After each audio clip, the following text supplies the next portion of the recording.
चलिए जानते हैं आज देश और दुनिया की सिलेक्टेड काम की और महत्वपूर्ण 25 बड़ी खबरों को सिर्फ 10 मिनट में। पर अभी तक आपने इस वीडियो को लाइक नहीं किया है तो लाइक कर दें और इस चैनल को सब्सक्राइब भी कर लीजिए। महाराष्ट्र, छत्तीसगढ़ सहित 4 राज्यों में भूकंप, 5.3 रही तीव्रता, जमीन से 40 किलोमीटर नीचे केंद्र था, 15 सेकंड तक हिलती रही धरती।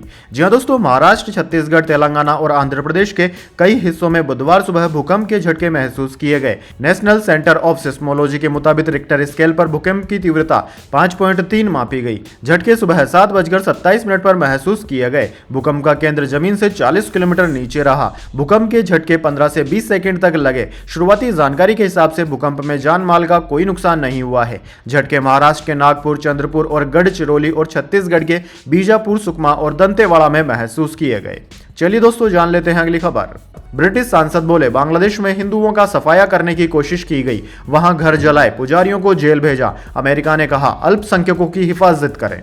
जी हां दोस्तों, बांग्लादेश में हिंदू समुदाय पर हो रहे हमले को लेकर ब्रिटिश सांसदों ने चिंता जाहिर की है। न्यूज एजेंसी पीटीआई के मुताबिक विपक्ष की कंजर्वेटिव पार्टी के सांसद बॉब ब्लैकमैन ने कहा कि बांग्लादेश में शेख हसीना के सत्ता से बाहर होने के बाद हिंदुओं का सफाया यानी कि एथनिक क्लीजिंग करने की कोशिश हो रही है। ब्रिटिश संसद में एक बहस के दौरान ब्लैकमैन ने कहा कि बांग्लादेश में हिंदुओं के घर जला दिए गए, उनकी दुकानें और घरों में तोड़फोड़ की जा रही है, पुजारियों को गिरफ्तार किया जा रहा है। ब्लैकमैन ने कहा कि इस मामले पर कार्यवाही करने की जिम्मेदारी ब्रिटेन की है, क्योंकि इन्होंने ही बांग्लादेश को आजाद कराया था। चलिए दोस्तों, जान लेते हैं अगली खबर।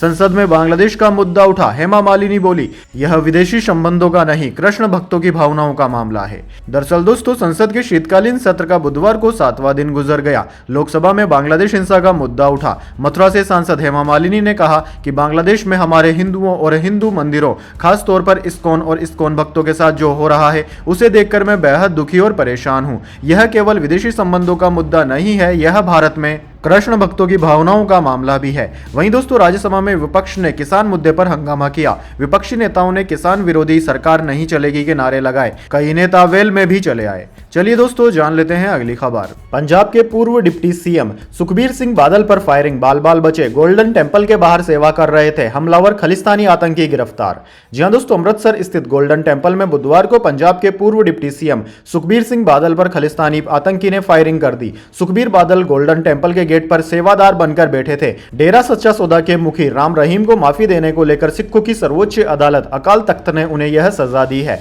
वारदात के वक्त हमलावर ने जैसे ही उन पर गोली चलाई, उसी समय सिविल वर्दी में तैनात उनके सुरक्षा कर्मियों ने उसका हाथ पकड़कर ऊपर उठा दिया, जिससे गोली गोल्डन टेंपल की दीवार पर जा लगी। इससे सुखबीर बादल बाल बाल बच गए। इसके बाद हमलावर ने भागने की कोशिश की, लेकिन पुलिस कर्मियों ने उसे पकड़ लिया। सुखबीर बादल को तुरंत सुरक्षा घेरे में ले लिया गया। गोल्डन टेंपल के बाहर भी सुरक्षा कड़ी कर दी गई है।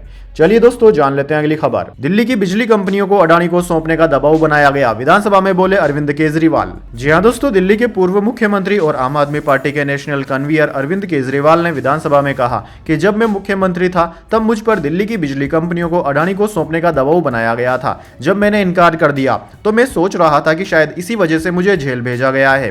भाजपा को मेरी चुनौती है कि वे घोषणा करे कि अगर वे सत्ता में आते हैं तो वे बिजली कंपनियों को अडानी को नहीं सौंपेंगे। उन्होंने दिल्ली में बड़ी पैमाने पर वोट काटने की साजिश भी शुरू कर दी है। मेरे पास सबूत और गवाह हैं। 2 दिन रुको, मैं तुम्हारी पोल खोल दूंगा। मैं देश को बताऊंगा कि आपने महाराष्ट्र और हरियाणा में कैसे चुनाव जीते हैं। आपने ईमानदारी से चुनाव नहीं जीते हैं। चलिए दोस्तों, जान लेते हैं अगली खबर। अमेरिका की यूक्रेन पर एक और मेहरबानी, माफ कर दिया $4.7 बिलियन का कर्जा। जी हां दोस्तों, बाइडेन प्रशासन ने यूक्रेन को दिए गए लगभग $4.7 अरब के अमेरिकी कर्ज को माफ करने का फैसला किया है। यूक्रेन को लंबी दूरी की मिसाइलों के इस्तेमाल की अनुमति देने के बाद कीव के लिए अमेरिका का यह एक बड़ा कदम है। राष्ट्रपति जो बाइडेन ने अधिकारियों को 20 जनवरी को पद छोड़ने से पहले यूक्रेन को यथासंभव सहायता पहुंचाने का आदेश दिया है। यह आदेश इस चिंता के बीच दिया गया है कि डोनाल्ड ट्रंप राष्ट्रपति पद का पदभार संभालने के बाद अमेरिकी समर्थन को सीमित कर सकते हैं।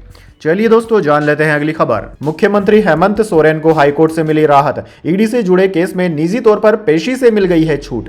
जी हां दोस्तों, झारखंड हाईकोर्ट से मुख्यमंत्री हेमंत सोरेन को बुधवार को बड़ी राहत मिली। अदालत ने उन्हें ईडी के समन की अवहेलना से जुड़े केस में रांची की एमपी एमएलए स्पेशल कोर्ट में व्यक्तिगत तौर पर हाजिर होने से छूट दे दी है। जस्टिस अनिल कुमार चौधरी की बेंच ने इस पर ईडी को नोटिस जारी करते हुए जवाब दाखिल करने का निर्देश दिया है। मामले की अगली सुनवाई 16 दिसंबर को तय की गई है। एमपी एमएलए स्पेशल कोर्ट ने व्यक्तिगत तौर पर उपस्थित होने से छूट की मांग वाली सोरेन की याचिका 25 नवंबर को खारिज कर दी थी और उन्हें 4 दिसंबर को पेश होने का आदेश दिया था। चलिए दोस्तों जान लेते हैं अगली बड़ी खबर। राजस्थान में 3 डिग्री तक पारा गिरेगा। हिमाचल में नदियों के साथ नल भी जमे। भोपाल, इंदौर समेत पूरे एमपी में बादल छाए। जी हां दोस्तों, आईएमडी के अनुसार अगले 3-4 दिनों तक राजस्थान के अलावा उत्तर भारत के कई राज्यों में रात के तापमान में गिरावट आएगी। इससे कड़ाके की ठंड बढ़ सकती है। पहाड़ों से आ रही हवाओं ने भी उत्तर भारतीय राज्यों में ठिठुरन बढ़ा दी है।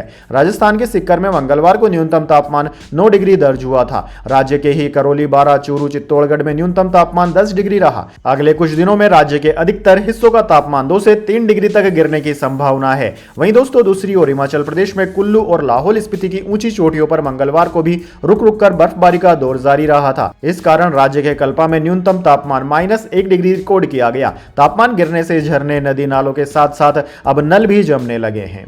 चलिए दोस्तों जान लेते हैं अगली खबर।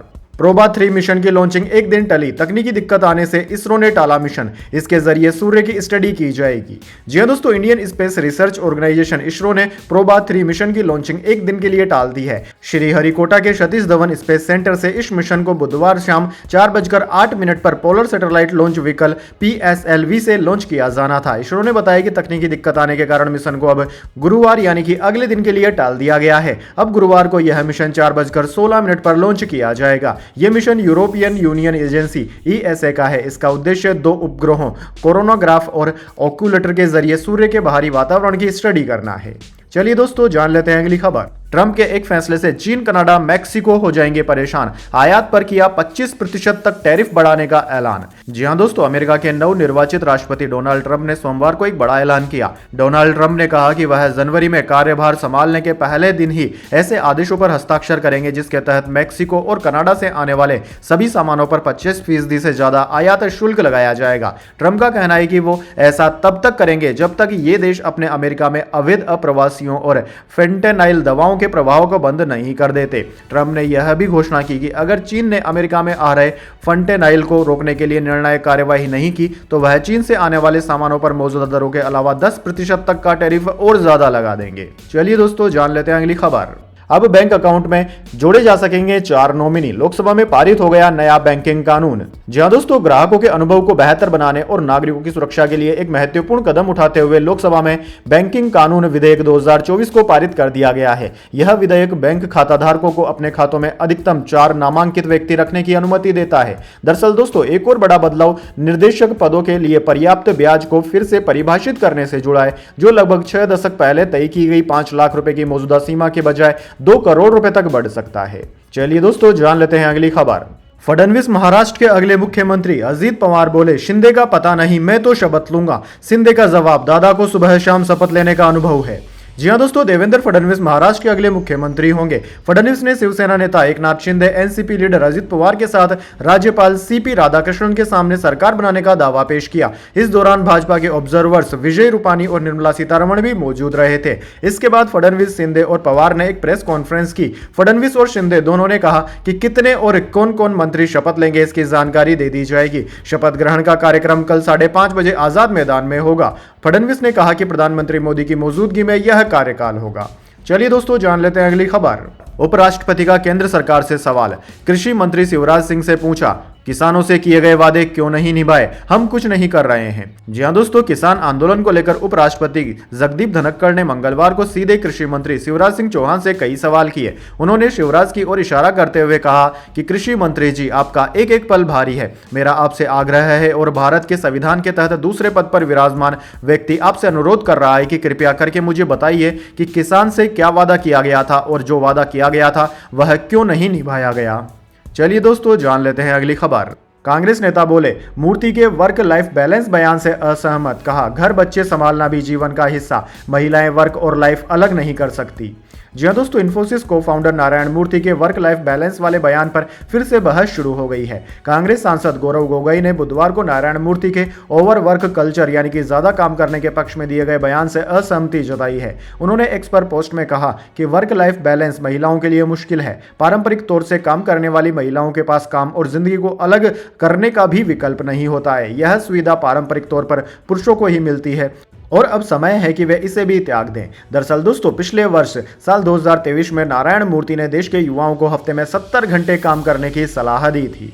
चलिए दोस्तों जान लेते हैं अगली खबर। लद्दाख सरकारी नौकरी में स्थानीय लोगों को 95% आरक्षण मिलेगा। लेह कारगिल लोकसभा सीट पर फैसला जनगणना के बाद वोंगचुंग इसके लिए आंदोलन कर चुके हैं। जी हां दोस्तों, लद्दाख की सरकारी नौकरियों के लिए लद्दाख के लोगों को आरक्षण देने के लिए केंद्र सरकार राजी हो गई है। लद्दाख से निर्दलीय सांसद हनीफा जन ने मंगलवार को इसकी जानकारी दी। हनीफा जन ने कहा कि केंद्रीय राज्य मंत्री नित्यानंद राय ने लेह अपेक्स बॉडी LAP और कारगिल डेमोक्रेटिक अलायंस KDA के प्रतिनिधियों के साथ बैठक की, जिसमें आरक्षण को लेकर फैसला किया गया है। इस फैसले की डिटेल्स अगली मीटिंग में फाइनल होंगी, जो 15 जनवरी को होगी। गृह मंत्रालय ने कहा है कि लेह और कारगिल की अलग अलग लोकसभा सीट पर फैसला जनगणना के बाद लिया जाएगा।